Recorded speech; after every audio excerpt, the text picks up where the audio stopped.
ভোটের আর কয়েক মাস বাকি, তার আগে রাজ্য রাজনীতি বিভিন্ন ইস্যুতে উত্তপ্ত হচ্ছে।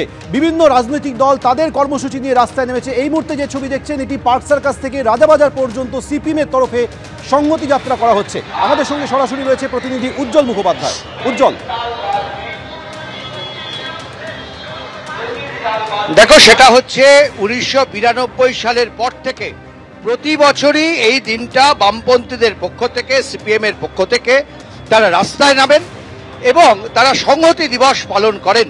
কারণ আমরা জানি যে 1992 সালে 6ই ডিসেম্বর বাবরি মসজিদ ধ্বংস হয়েছিল এবং তাকে কেন্দ্র করে গোটা দেশ উত্তাল হয়েছিল।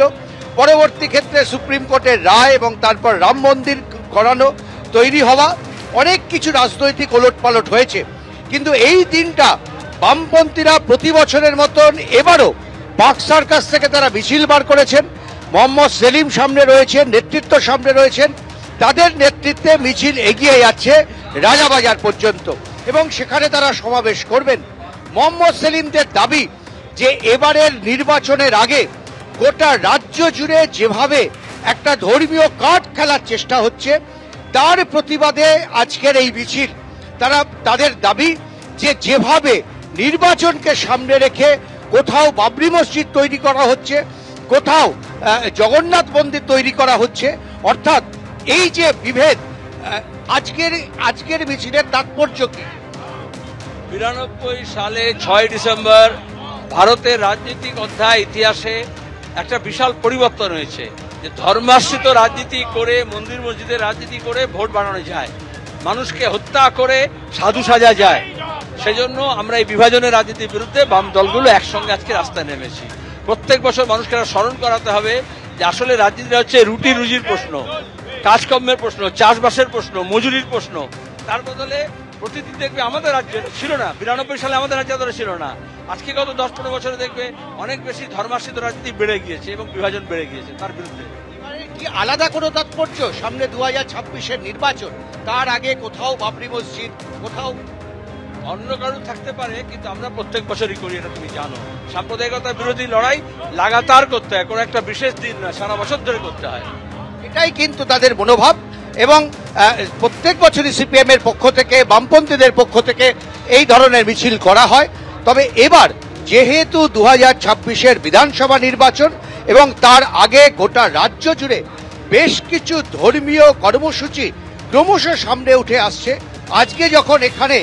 আজকে যখন সারাদিন ধরে বাবরি মসজিদের ভিত্তিপ্রস্তর স্থাপন করেছেন হুমায়ুন কবিরের নেতৃত্বে, ঠিক কালকে ব্রিগেড ময়দানে 5 লক্ষ কণ্ঠে গীতা পাঠের কর্মসূচি নেওয়া হয়েছে। যে এই সব মিলে পশ্চিমবঙ্গের ঐক্য সংহতি বিনষ্ট করতে দেওয়া হবে না, এই স্লোগানকে সামনে রেখে বামপন্থীদের এই মিছিল।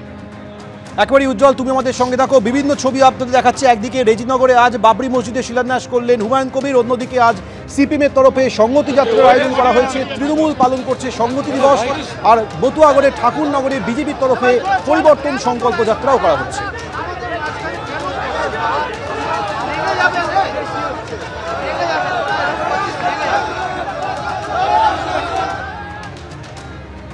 ভোটের আগে ধর্মাস্ত্রের শান, কোথাও মসজিদের শিলান্যাস, কোথাও সংহতি দিবস পালন, কোথাও সংহতি যাত্রা, কোথায় সম্প্রীতির বার্তায় পথে নামলো রাজনৈতিক দলগুলো। সেই ছবি আপনারা দেখলেন। তবে মুর্শিদাবাদে যখন আমরা দেখলাম একদিকে বাবরি মসজিদের শিলান্যাস করলেন হুমায়ুন কবির, তার পাল্টা এবার বিজেপির রাম মন্দিরের শিলান্যাস। মুর্শিদাবাদেই হুমায়ুনের পাল্টা রাম মন্দিরের শিলান্যাসে বিজেপি নেতার উদ্যোগে বহরমপুরে রাম মন্দিরের শিলান্যাস।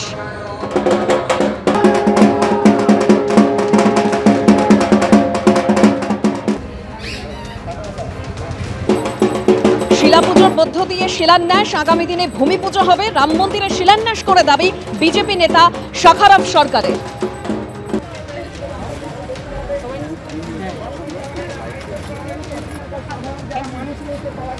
বছর পেরোলেই ভোট, আর এবার যে ছবি আপনারা দেখতে পাচ্ছেন, বাবরি মসজিদের পাল্টা এবার রাম মন্দির।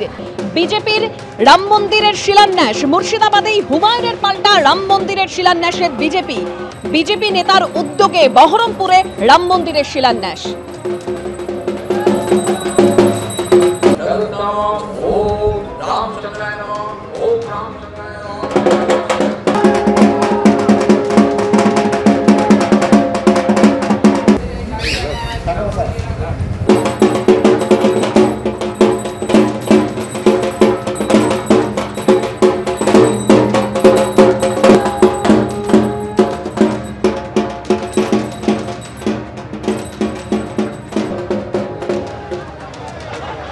আমরাও আজকে সেইভাবে শিলা পুজো করছি, ইট পুজো আর কি।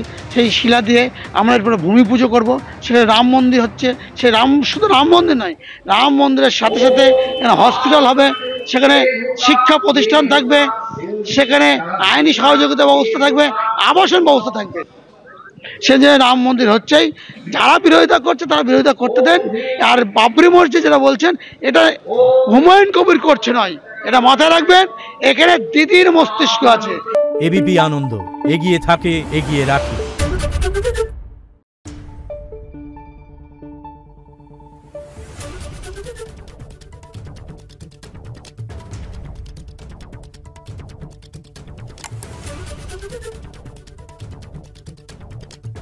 Thank you.